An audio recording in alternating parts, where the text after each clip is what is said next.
Medchal Malkajgiri collectorate కార్యాలయంలో గణతంత్ర దినోత్సవ వేడుకలు ఘనంగా జరిగాయి. కలెక్టర్ గౌతమి జాతీయ పతాకాన్ని ఆవిష్కరించారు. విద్యార్థులు చేసిన సాంస్కృతిక కార్యక్రమాలు ఆకట్టుకోగా విద్యార్థులకు కలెక్టర్ మెమోంటోలను అందజేశారు. అదేవిధంగా జిల్లాలో పలువురు అధికారులకు అవార్డులను ప్రదానం చేశారు. ఈ కార్యక్రమంలో డీసీపీ కోటిరెడ్డి, అదనపు కలెక్టర్లు విజయేందర్ రెడ్డి, రాధికా గుప్తా, పలు శాఖల అధికారులు పాల్గొన్నారు.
ఎకరాల్లో విస్తరించి ఉంది.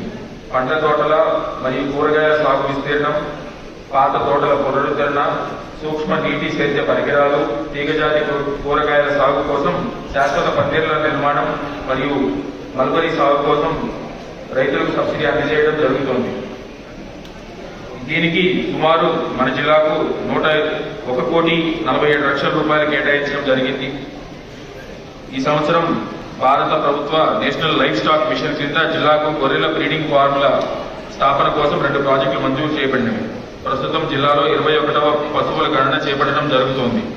జాతీయ మాంస పరిశోధన కేంద్రం వారి సహకారంతో జిల్లాలోని 50 మంది ఎస్టీ మహిళా లబ్ధిదారులకు స్వయం ఉపాధికి పరిటికోళ్లను పంపిణీ చేయడం జరిగింది.